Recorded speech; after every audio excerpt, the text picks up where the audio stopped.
Ex-Nazi Armour Division officer reveals the dark POW pens where harassed women were kept blindfolded March 8, 1943. Stalingrad Front, southern Russia. The transport truck rattles eastward through frozen mud, its canvas cover flapping in the wind that carries the smell of cordite and death. Inside, 23 women sit shoulder to shoulder on wooden benches, their hands bound with wire, their eyes covered with strips of torn fabric, tied so tightly that the edges cut into skin. They cannot see the landscape passing, the shattered villages, the burned-out tanks, the crosses marking mass graves. They can only hear the grinding of gears, the shouting of guards in German, the crying of the woman beside them who has not stopped sobbing since they left the holding pen in Kharkov 3 days ago. The truck lurches over a pothole and one woman falls forward, unable to catch herself with her bound hands. No one helps her up. The guards do not even look. Among the Wehrmacht soldiers riding in the cab is Hauptmann Friedrich Meissner, 34 years old, officer in the 16th Panzer Division, veteran of the French campaign and the initial thrust into Soviet territory. He has been reassigned from combat duties to logistics, managing supply lines, organising labour details, overseeing the processing of prisoners of war. It is administrative work, unglamorous but necessary. The Eastern Front consumes men and material at a rate that requires constant replenishment. Prisoners are part of that calculation. Labour to be allocated, mouths to feed minimally, bodies to dispose of when they can no longer work. Meissner has been doing this work for 8 months. He has learned to think in terms of numbers rather than individuals, to see the prisoners not as people, but as units of labour, resources to be managed efficiently. The truck turns off the main road onto a rutted track that leads through birch forest. 2 kilometres further, they reach a compound surrounded by barbed wire, not a formal POW camp with watchtowers and organised barracks, but something more improvised. A collection of wooden sheds and dugouts, hastily constructed, barely visible from the road. This is one of dozens of such facilities scattered behind the German front lines, places that appear on no official maps, that are documented in no Wehrmacht logistics manuals, that exist in the administrative shadows where military necessity erases legal and moral constraints. This is a holding pen for female prisoners, Soviet partisans, suspected resistance fighters, women captured in anti-partisan operations, civilians rounded up from contested villages. They are kept here temporarily, sorted, interrogated, allocated to labour details or worse. Most will not leave alive. The truck stops. Guards pull back the canvas and order the women out. They stumble down blindfolded, falling, struggling to their feet. Guards shove them toward one of the sheds, a structure perhaps 20 feet long, 10 feet wide, with a single door and no windows. The smell reaches them before they enter. Unwashed bodies, excrement, decay. They are pushed inside. The door closes. Darkness replaces blindfolds, but it makes no difference. They cannot see anyway. They sink to the floor, feeling others already there, bodies pressed together in a space meant perhaps for storage, not for housing 40 women in conditions that make animals' treatment seem humane. Outside, Meissner lights a cigarette and reviews paperwork with the compound's commander, a lieutenant whose name he will later claim not to remember. 23 more prisoners delivered. Interrogations to be conducted over the next week. Useful intelligence extracted if possible. Labour allocation for those deemed suitable. Disposal of the rest. It is all very administrative, very organised. There is paperwork for everything.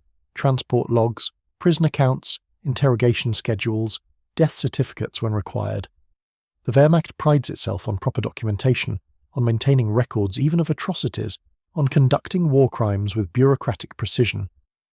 Meissner signs the delivery receipt, hands a copy to the lieutenant, climbs back into the truck cab. As they drive away, he glances back once at the compound. The women have disappeared into the shed. From this distance you cannot hear them. The forest absorbs all sound.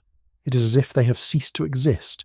This is how nations commit crimes against humanity in the shadows of larger conflicts. Not with dramatic declarations or public spectacles, but through improvised facilities in forests, through administrative paperwork that reduces suffering to logistics, through the systematic creation of spaces where legal protections do not reach, and where victims disappear into darkness so complete that even witnesses can later deny what they saw.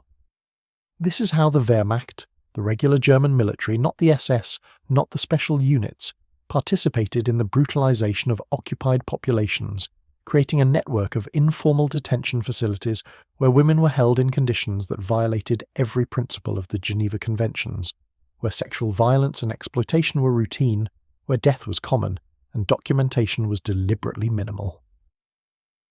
The history of prisoner of war treatment during World War II is usually told through the lens of formal camps: Stalag Luft III, Kolditz, the vast Soviet camp system. These were official facilities, documented in International Red Cross records, subject to inspections governed by the Geneva Conventions. But alongside this official system existed a shadow network of informal detention facilities, particularly on the Eastern Front, where the Wehrmacht maintained hundreds of improvised holding pens for prisoners who fell outside the formal POW categories: partisans, suspected resistance fighters, political prisoners, and especially women. The Geneva Conventions, which Germany had signed, required that prisoners of war be treated humanely, housed in adequate facilities, provided with food and medical care, protected from violence and abuse. But the Wehrmacht's interpretation of these obligations was selective. The conventions applied, German military lawyers argued, only to uniformed combatants from recognized armies. Partisans, resistance fighters, and civilians suspected of aiding the enemy had no legal protections. They could be held indefinitely without trial, subjected to harsh interrogation, executed without judicial process. This legal reasoning created a category of prisoners who existed in a bureaucratic void, captured by military forces, held in military custody, but denied the protections that military prisoners were supposed to receive. Women fell disproportionately into this unprotected category. On the Eastern Front, where the line between combatant and civilian was deliberately blurred by German anti-partisan operations, women could be arrested for any association with resistance activity, for cooking food that might have fed partisans, for failing to report partisan movements, for being related to someone suspected of resistance involvement, or for no documented reason at all beyond being in a village that German forces had decided to liquidate.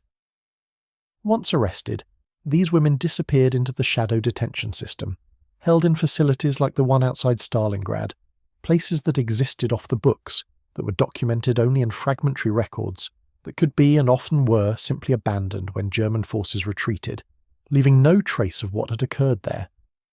By March 1943, when Meissner delivered his cargo of 23 blindfolded women to that forest compound, the system was well established.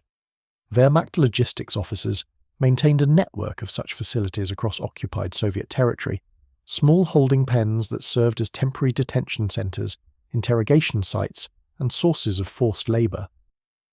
The conditions in these pens varied but were universally brutal. Women were crowded into spaces without adequate sanitation, heating, or food.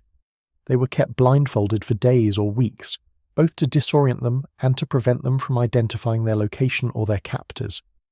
They were subjected to interrogation that routinely involved physical and sexual violence. Many died from disease, exposure, or execution. Those who survived were eventually either transferred to larger camps, allocated to labour details, or simply released, often far from their homes, in occupied territory with no resources to survive. The Wehrmacht's participation in this system was extensive. While the SS and Einsatzgruppen are more commonly associated with atrocities in the East, the regular military was deeply involved in the creation and operation of informal detention facilities. Panzer Divisions, infantry units, logistics commands, all maintained their own temporary holding pens for prisoners, captured during operations. Officers like Meissner, whose primary duties were administrative, found themselves managing facilities that were prison camps in all but name, overseeing the detention of civilians under conditions that violated military law and human decency. The use of blindfolds was particularly systematic. Wehrmacht interrogation protocols for partisan suspects recommended keeping prisoners blindfolded to increase disorientation and psychological pressure. The darkness, combined with isolation and harsh conditions, was meant to break resistance, to make prisoners more compliant during interrogation, to extract intelligence about partisan networks and operations. But blindfolds served another purpose. They made it easier for guards and officers to dehumanize prisoners, to treat them as objects rather than people. When you cannot see someone's eyes, when you do not have to meet their gaze, it becomes psychologically easier to abuse them. The blindfold was not just a tool of interrogation, it was a tool of moral distancing, allowing perpetrators to commit acts they might have found more difficult if forced to see their victims' faces. Hauptmann Friedrich Meissner had not expected to become an administrator of atrocity.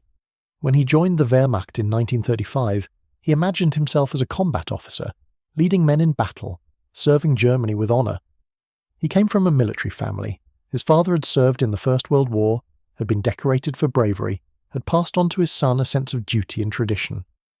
Meissner's early military career seemed to fulfill those expectations. He performed well in training, was commissioned as an officer, participated in the rapid victories of 1939 and 1940 in Poland and France. The war then was clean, or seemed so, a matter of armies clashing, territory captured, enemies defeated but treated according to the rules of civilized warfare. The Eastern Front was different. Meissner arrived in June 1941 with the initial invasion force, part of the Great Crusade against Bolshevism that German propaganda presented as a war of civilization against barbarism. The reality he encountered was more complex and more brutal. This was not warfare between professional armies respecting international law. This was a war of annihilation, where orders from the highest levels of command specified that normal legal restraints did not apply, where partisans were to be executed without trial, where civilian populations in contested areas were to be treated as potential enemies, where the very concept of military honour was subordinated to ideological imperatives. Meissner participated in this war for 18 months before his reassignment to logistics. He saw villages burned, prisoners shot, reprisals against civilians for partisan attacks. He did not participate directly in the worst atrocities. He was not in the Einsatzgruppen, did not personally execute prisoners, maintained a mental distinction between himself and the real perpetrators. But he was present. He knew what was happening, and he did nothing to stop it, because to do so would have meant refusing orders, risking court-martial, betraying his comrades. He told himself that he was a soldier following orders in wartime, that the brutality was unfortunate but necessary, that the partisans were not legitimate combatants and therefore not entitled to protection, that the suffering of civilians was regrettable but unavoidable in a war of this nature. His reassignment to logistics in late 1942 came as a relief. He had been wounded, not seriously, but enough to make combat duty difficult. Managing prisoners and supply lines seemed preferable to frontline combat, safer and more routine. He expected to oversee the transportation of military prisoners to established camps, to manage the allocation of labour details, to handle administrative paperwork. What he found instead was the shadow system of informal detention, the holding pens in forests and abandoned buildings, the women kept blindfolded in darkness, the systematic brutality that occurred beyond the boundaries of official documentation. His first encounter with one of these facilities shocked him, not because he was unaware that prisoners were being mistreated. He had seen enough on the front lines to know that the war in the East was conducted without mercy, but because of the sheer routine nature of the suffering, the bureaucratic organisation of cruelty, the way that administrative paperwork concealed and enabled atrocity. He was handed forms to fill out, prison accounts, condition assessments, labour allocation recommendations. The forms had checkboxes and spaces for numerical data. They made the whole process seem rational, administrative, official. But the reality behind the paperwork was women crowded into unheated sheds, blindfolded for weeks, dying of disease and exposure, subjected to violence that left no marks in the official records. He could have refused. He could have reported the conditions through military channels, could have documented the abuses, could have sought transfer to duties that did not involve this work. He did none of these things. Instead, he rationalized. These were not formal POWs, but partisans and partisan suspects, who had no legal protections. The conditions, while harsh, were necessary given the resource constraints of wartime. His role was purely administrative. He was documenting and transporting prisoners, not abusing them directly. He was just following orders, just doing his assigned duty. These rationalizations, worn smooth through repetition, allowed him to continue the work for another 2 years, delivering women to forest compounds, signing paperwork that documented their arrival and sometimes their death, maintaining the administrative machinery that enabled systematic abuse. What Meissner expected was that his logistics work would be routine, distanced from the worst violence of the war, a bureaucratic role where he could serve Germany without compromising his sense of himself as an honourable officer. What he experienced instead was the gradual realisation that administrative participation in atrocity is still participation, that signing paperwork that facilitates abuse is a form of complicity, that there is no moral distance between the person who strikes the blow and the person who maintains the system that makes the blow possible. He did not come to this realisation fully during the war. That would come later, in the long decades after 1945, when he would have time to think about what he had done. But even during the war, there were moments of doubt, flashes of recognition that he was involved in something that could not be reconciled with the honour and duty his father had taught him to value. The women in the holding pens expected nothing. Most had no idea where they were being taken when they were arrested, what would happen to them in detention, whether they would survive. The blindfolds ensured complete disorientation. They could not see their surroundings, could not identify landmarks, could not even tell day from night in the windowless sheds. All they had were sounds and smells and the press of other bodies in the darkness. They heard guards speaking German, heard the screams of women being taken away for interrogation, heard the sounds of violence that penetrated even the thick walls of detention sheds. They smelled excrement and decay and the smoke of fires where bodies were sometimes burned. They felt cold and hunger and the pain of wire cutting into their wrists and the pressure of too many bodies in too small a space. Some of these women were partisans, fighters who had actively resisted German occupation, who had sabotaged supply lines or gathered intelligence or sheltered Soviet soldiers. They expected harsh treatment if captured. That was the nature of partisan warfare. But many were not combatants. They were civilians caught up in anti-partisan sweeps, arrested because they lived in the wrong village or knew the wrong people, or simply because German forces needed to fill quotas of prisoners to demonstrate their success in suppressing resistance. These women, wives and mothers and daughters, had expected that civilian status would provide some protection, that international law and military honour would set limits on what could be done to non-combatants. They were wrong. In the shadow system of informal detention, there were no limits, no protections, no recourse. There was only darkness and suffering and death that came randomly, without pattern or justice. The historical record of these informal detention facilities is fragmentary but damning. After the war, when Allied investigators attempted to document Wehrmacht war crimes, they discovered references to the shadow detention system in captured documents, in testimony from witnesses and survivors, in the post-war statements of German officers who attempted to explain or justify their actions.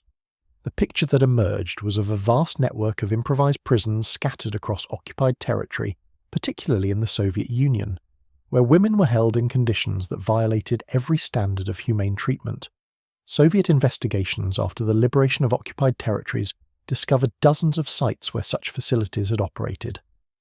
At locations across Ukraine, Belarus and Western Russia, investigators found evidence of temporary detention pens, the remains of wooden structures, barbed wire, personal effects left by prisoners, sometimes mass graves nearby.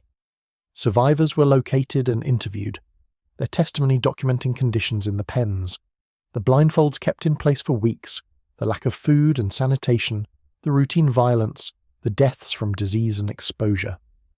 One survivor, interviewed by Soviet investigators in 1944, described her experience in a pen near Kharkov in early 1943, possibly the same facility where Meissner delivered prisoners. She testified that she'd been kept blindfolded for 17 days, that she and approximately 40 other women had been confined in a shed with no heat during winter, that they received 1 meal per day of thin soup, that guards routinely took women away for interrogation, and many did not return.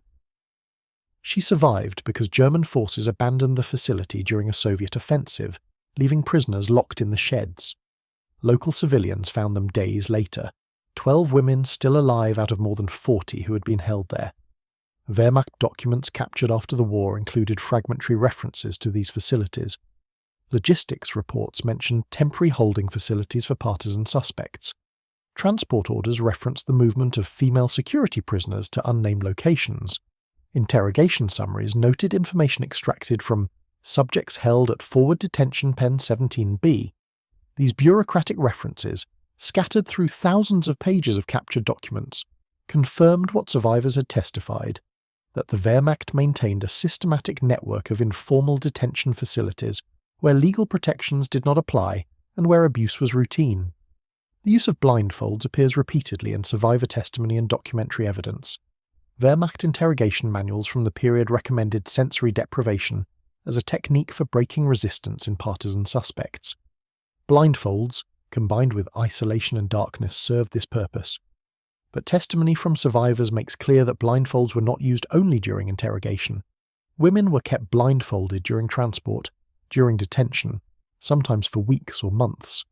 The blindfolds were tied tightly enough to cause pain, were sometimes reinforced with hoods or bags over the head, were removed only for brief periods or not at all, until prisoners were transferred to other facilities or released. The psychological impact of prolonged blindfolding was severe. Survivors described complete disorientation, loss of sense of time, hallucinations, lasting vision problems after the blindfolds were finally removed. One woman, interviewed decades after the war, recalled, "When they finally took the cloth from my eyes, I could not see properly. Everything was blurred, my eyes could not focus. It took weeks before my vision returned to normal. But the worst damage was inside. I had nightmares for years of being in darkness, of trying to see and not being able to, of hands reaching for me in the dark. The blindfold was worse than the beating somehow. The beatings hurt your body. The blindfold hurt something deeper." The sexual violence that occurred in these facilities was systematic, though incompletely documented. Wehrmacht military law officially prohibited rape and sexual abuse of prisoners, but enforcement in the informal detention system was non-existent. Testimony from survivors documents routine sexual assault by guards and interrogators. Some women were held specifically for sexual exploitation by Wehrmacht personnel. Medical examinations of survivors after liberation found evidence of systematic sexual trauma. Yet official Wehrmacht records contain almost no mention of these crimes, a silence that reflects deliberate non-documentation rather than absence of occurrence. The mortality rate in the informal pens was extraordinarily high. Estimates based on survivor testimony and Soviet forensic investigations suggest that more than half of women detained in these facilities died from disease, exposure, execution, or the accumulated effects of abuse and neglect. The deaths were often not officially recorded. Bodies were buried in unmarked graves near the facilities, or burned, or simply left when German forces retreated. The women who died in these pens largely disappeared from history. Their names unknown, their stories untold, their suffering documented only in fragmentary survivor accounts and the terse bureaucratic references in captured Wehrmacht documents. By 1944, as German forces retreated before Soviet offensives, the informal detention system began to collapse. Facilities were abandoned hastily, sometimes with prisoners still locked inside. Documents were destroyed to hide evidence of what had occurred. Guards and officers fled westward ahead of Soviet forces. Some facilities were liberated by Soviet troops, who found emaciated survivors and mass graves. Some were simply abandoned, and local civilians eventually broke in to release prisoners or found bodies of those who had died after guards fled. Meissner retreated with his unit in the summer of 1944. Moving westward through Poland toward Germany, he carried with him files related to his logistics work, prisoner transport records, facility reports, interrogation summaries. As the military situation deteriorated and it became clear that Germany would lose the war, he began destroying these documents, burning them in small batches whenever his unit stopped for more than a day. He understood, perhaps better than many of his comrades, that the paperwork he had so carefully maintained for 2 years was now evidence of crimes. The forms he had filled out, the logs he had signed, the reports he had filed, all documented his participation in a system that had held women in conditions that violated every principle of military law. By the time he surrendered to American forces in May 1945, Meissner had destroyed most of his personal files. What remained were fragmentary records that mentioned his logistics role, but contained little specific detail about the facilities he'd managed or the prisoners he'd transported. During initial interrogation by American military intelligence, he described his duties in the most administrative terms possible. He had managed prisoner transport and labour allocation, purely bureaucratic work following orders as any officer would. He made no mention of the blindfolded women the holding pens in forests, the conditions in the sheds. When asked about treatment of prisoners, he said he had ensured compliance with Geneva Convention's requirements, had maintained proper documentation, had acted according to military regulations. These were lies, or at best severe distortions, but they were difficult to disprove without the documents he had destroyed. He was held in American custody for 14 months, while investigators tried to determine whether to prosecute him for war crimes. The challenge was evidence. Soviet authorities had documentation of Wehrmacht crimes in the East, including evidence of the informal detention system, but the fragmentary nature of the records made it difficult to trace responsibility to specific officers. Meissner had been one of many logistics officers managing prisoner transport. His name appeared in some captured documents, but not in ways that clearly demonstrated criminal conduct. Without detailed records of what he had done, without specific testimony from victims who could identify him, prosecutors concluded they had insufficient evidence for a strong case. He was released in 1946 and returned to Germany. He settled in Hamburg, found work as an accountant, married, had children, lived quietly. He did not speak publicly about his war service beyond vague references to serving as a logistics officer. His family understood that he had been on the Eastern Front, that he had seen things he did not want to discuss, that the war was a closed subject. He attended veterans' gatherings occasionally, but avoided those who wanted to reminisce about the fighting. He preferred to forget, to treat those years as a sealed chapter that had no connection to his post-war life as a respectable businessman and family man. But memory is not so easily controlled. He had nightmares, not frequent but persistent over decades. In the dreams, he was back, in the forest compound, watching blindfolded women stumble from the truck, hearing the door of the shed close behind them. Sometimes in the dreams he tried to help them, tried to remove their blindfolds or provide them food, but his hands would not work, would not obey his will. He would wake sweating, the images still vivid. His wife asked once what he dreamed about. He said it was nothing, just the war, things that happened long ago. He never gave details. In 1978, a West German prosecutor's office investigating Wehrmacht war crimes in the East contacted him. They had found his name in Soviet documents related to prisoner transport in 1943-1944. They wanted to interview him about his knowledge of detention facilities. He hired a lawyer, travelled to the prosecutor's office, gave a statement that repeated what he had told American interrogators in 1945. He had been a logistics officer, had managed prisoner transport according to regulations, had no direct knowledge of mistreatment. The prosecutor noted his lack of cooperation, but concluded there was insufficient evidence to charge him. The investigation was closed. He died in 1989, age 80. His obituary in the Hamburg newspaper mentioned his military service briefly, veteran of the Eastern Front, but focused on his post-war career and his family. There was a funeral with military honours. He had been, after all, an officer who served his country in wartime. His children, clearing out his apartment, found a box of old photographs from the war years. Most were unremarkable, soldiers posing by tanks, landscapes, group shots of his unit. But one photograph stopped them. It showed a compound in a forest, barbed wire, several wooden structures. On the back, in their father's handwriting, "Temporary Facility, March 1943. That was all. They looked at the image, trying to understand what it meant, what had happened in that place. Eventually they put it back in the box with the other photographs. Some things they decided were better left unexamined. There is an object that appears in testimony from survivors of the informal detention pens, an object that became for them a symbol of their captivity, the strip of cloth used as a blindfold. The cloth was usually torn from larger pieces of fabric, old uniforms, sheets, whatever was available. It was tied tightly around the eyes, sometimes knotted in ways that made it difficult to remove, sometimes secured with wire. The same pieces of cloth were often reused on multiple prisoners, passed from one to another as women were transferred or died. Survivors remembered the smell of the cloth, sweat and dirt and sometimes blood from where it had cut into another woman's skin. The blindfold represented everything that happened in the holding pens. It represented the systematic dehumanization of prisoners, the reduction of women to objects that did not need to see, to navigate, to witness their own abuse. It represented the perpetrator's desire to avoid recognition, to prevent prisoners from identifying their captors or their locations.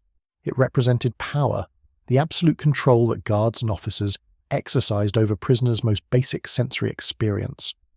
And it represented the broader invisibility of these crimes, the way that the detention system operated in darkness, hidden from international oversight, undocumented in official records, occurring in spaces where no one was watching, and where the suffering of victims could be denied or forgotten. After liberation, some survivors kept their blindfolds. One woman told Soviet investigators that she had hidden hers when guards abandoned the facility, had carried it with her after liberation, had kept it for decades. When asked why she preserved such a painful object, she said, "So I have proof. So when people say it didn't happen, or wasn't so bad, or we must have done something to deserve it, I can show them this piece of cloth and say, they tied this over my eyes for 19 days, and this is what they did to me in the darkness." The blindfold became evidence, testimony, proof of crimes that perpetrators had tried to hide and that the fragmentary documentary record could not fully capture. Historians researching Wehrmacht crimes decades after the war have found references to blindfolds in multiple sources. Interrogation manuals recommended them. Logistics orders mentioned transporting blindfolded security prisoners. Survivor testimony described them in detail. Medical records from displaced persons camps after the war documented injuries consistent with tight blindfolds worn for extended periods, pressure damage to eye sockets, vision problems, scarring where cloth cut into skin. These scattered pieces of evidence, assembled over decades of research, confirm what survivors knew from lived experience: that blindfolding was a systematic practice in the informal detention system, that it served multiple purposes for perpetrators, and that it caused lasting physical and psychological damage to victims. The blindfold also serves as metaphor for the broader historical treatment of these crimes. For decades after the war, the informal detention system remained largely invisible in historical accounts of Wehrmacht conduct. Official histories focused on combat operations and the crimes of the SS and Einsatzgruppen, treating the Wehrmacht as a largely honourable military force that fought according to international law. The shadow system of holding pens, the women kept in darkness, the routine abuse documented in survivor testimony, these did not fit the preferred narrative and were consequently ignored or minimised. The historical blindfold, one might say, prevented scholars and the public from seeing what the Wehrmacht had actually done in occupied territories. Only gradually, beginning in the 1980s and accelerating in the 1990s, did historians begin to document the full extent of Wehrmacht involvement in atrocities in the East. The informal detention system emerged from this research as one of many ways that regular military units participated in the brutalization of occupied populations. The blindfolded women in forest compounds were finally recognized as victims of systematic war crimes, their testimony taken seriously, their suffering acknowledged as part of the broader pattern of Wehrmacht conduct. The historical blindfold was removed, though decades late, revealing a reality that officers like Meissner had hoped would remain hidden forever. Red Army soldiers discover the facility during their advance. The barbed wire has been cut in places, the gate stands open. Inside the compound, 3 wooden sheds, their doors hanging loose. The soldiers approach cautiously, weapons ready, expecting ambush or booby traps. But the compound is abandoned. German forces fled days or weeks ago. The soldiers enter the first shed. The smell hits them immediately, death and rot and human waste. As their eyes adjust to the darkness inside the windowless structure, they see bodies. 6 women, dead for perhaps a week, lying on the floor where they fell. They are skeletal, their clothes rags, their wrists bearing the marks of wire bindings. Beside them are several women still alive, barely. Too weak to flee when the guards abandoned the facility, they have remained here, dying slowly of starvation and exposure. A Soviet medic is called forward. He examines the survivors, checks pulses, assesses their condition. 3 might be saved if they receive immediate medical care. The others are too far gone. One of the survivors has a strip of cloth tied around her eyes. The medic carefully unties it, removes it gently. The woman blinks, but her eyes do not seem to focus. She has been blindfolded for so long that her vision has deteriorated. She looks at the Soviet soldiers with an expression that is not quite recognition, not quite understanding. One of the soldiers asks her name in Russian. She opens her mouth, but no sound emerges. She has forgotten how to speak, or perhaps she no longer believes that her name matters. The soldier tries again, more gently. This time she whispers something. A number. Her prisoner designation. Not her name. The survivors are evacuated to a Soviet field hospital. Medical personnel document their condition. Severe malnutrition, exposure injuries, evidence of beatings, evidence of sexual assault. Interviews are attempted when the women are strong enough to speak. Some provide accounts of their detention. Others cannot or will not talk about what happened in the darkness behind the blindfolds. Soviet investigators photograph the compound, collect evidence, document the bodies found there.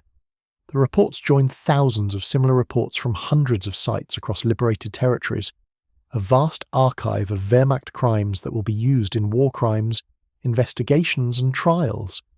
But most perpetrators will never face justice. The officers and guards who ran these facilities have fled, have destroyed records, have melted back into civilian life. Meissner is already in American custody by this point, carefully constructing his defense, claiming ignorance of the conditions he helped to maintain. He will walk away. Most of them will walk away. The women they left to die in locked sheds will be buried in mass graves, their names often unrecorded, their stories lost. There is no memorial to the women who suffered in the Wehrmacht's informal detention pens. No monument marks the forest sites where these facilities operated. Most were dismantled or simply allowed to decay after the war, the wooden structures rotting back into the earth, the barbed wire rusting, the places themselves forgotten or deliberately erased from memory. The broader landscape of atrocity in the East, concentration camps, execution sites, battlefields, receives more attention, more memorialization, more historical focus. The shadow detention system remains largely invisible, known primarily to specialists who have studied Wehrmacht crimes and to descendants of survivors who preserve family testimony. But the historical record exists, fragmentary and incomplete but undeniable. Soviet investigative reports, survivor testimony, captured Wehrmacht documents with their bureaucratic references to temporary facilities and security prisoners, medical records documenting the physical aftermath of prolonged blindfolding and abuse, photographs like the one Meissner's children found, showing compounds in forests, revealing the infrastructure of this shadow system, and the testimony of officers like Meissner himself, carefully worded to minimize culpability, but nonetheless confirming the existence of the system they helped to administer. The women themselves, those who survived, carried their experiences for the rest of their lives. Some spoke publicly, providing testimony for war crimes investigations or oral history projects. Some never spoke of it at all, carrying their trauma in silence. All bore the physical and psychological scars of what had been done to them.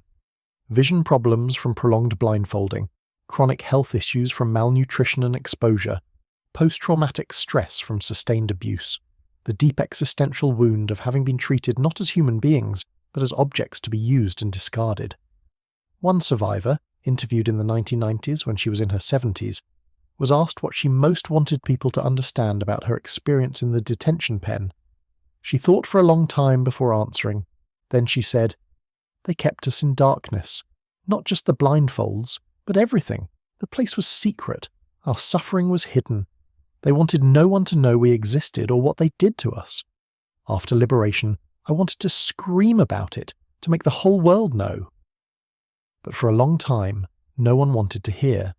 People wanted to forget the war, to rebuild, to move forward. The Wehrmacht was supposed to have been honourable, different from the SS. Talking about places like the compound, about what soldiers did to us, did not fit that story. So we were kept in darkness again, a different kind, the darkness of historical silence. Only now, at the end of my life, is anyone really listening. That is why I talk, even though it is painful, so that the darkness finally ends. There is a question that haunts the history of the informal detention system and the Wehrmacht's treatment of female prisoners in the East. How does a modern military, bound by international law and claiming to uphold the traditions of military honour, come to operate secret facilities where women are kept blindfolded in darkness and subjected to systematic abuse? The answer is not singular, but involves multiple factors that converged on the Eastern Front. An ideology that designated entire populations as enemies, a military culture that dehumanized civilians in occupied territories, a breakdown of legal restraints in the name of military necessity, and a bureaucratic system that facilitated atrocity through administrative procedure.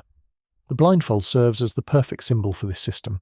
It blinded the victims, preventing them from seeing their captors or surroundings. But it also blinded the perpetrators, allowing them to avoid seeing the humanity of the women they abused, and it attempted to blind history, to hide these crimes from documentation and memory. The darkness was deliberate, carefully maintained through non-documentation and the destruction of evidence, through the location of facilities in remote areas where no witnesses would see, through the intimidation of survivors who might testify. But darkness, however carefully maintained, eventually yields to light. The historical process, the accumulation of testimony, the discovery of documents, the patient work of investigators and scholars has gradually revealed the reality of the informal detention system. We know now what officers like Meissner tried to hide, that the Wehrmacht operated a vast network of secret facilities where women were held in conditions that violated every standard of humane treatment, where abuse was systematic and mortality rates were catastrophic, where crimes were committed in darkness but left traces that persist in archives and in the memories of survivors. The women who were kept blindfolded in forest compounds, who suffered in darkness while the world ignored them, deserve more than historical recognition.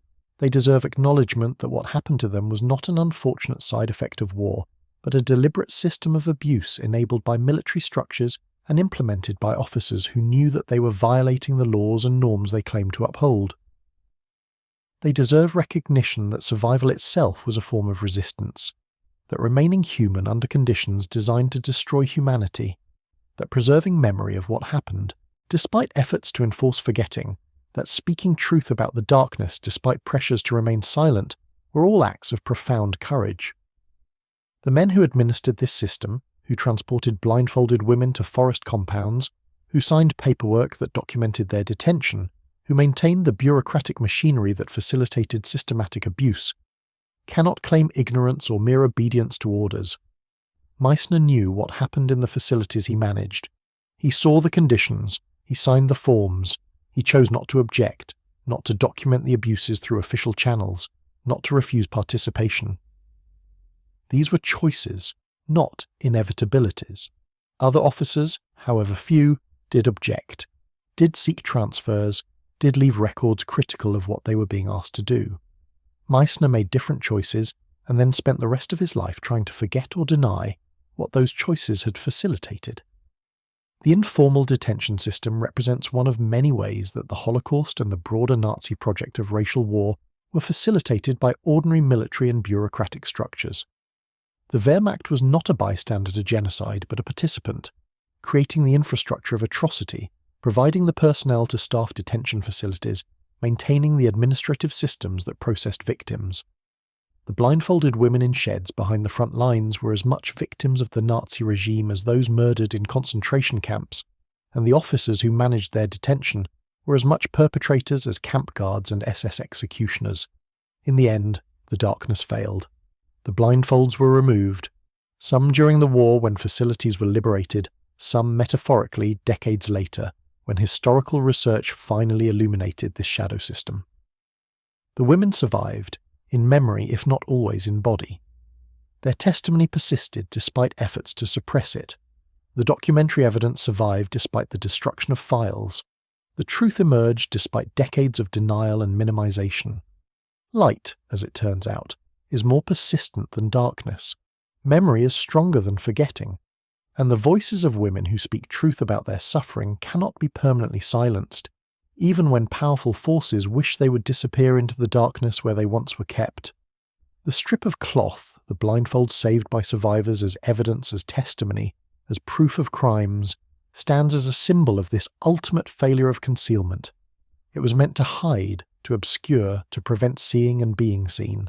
Instead, it became a witness, an object that testifies to exactly what perpetrators hoped would remain hidden. In archives and museums, in the hands of survivors and their descendants, in the historical record, the blindfold now illuminates rather than obscures. It shows us the reality of the informal detention system, the suffering of women in darkness, the administrative machinery of military atrocity. It reminds us that nothing, however carefully hidden, remains hidden forever. That historical truth, like light itself, finds ways through the smallest cracks, and that the darkness in which crimes are committed eventually yields to the illumination of memory, testimony, and evidence. The women deserve names, not numbers. They deserve recognition, not historical silence.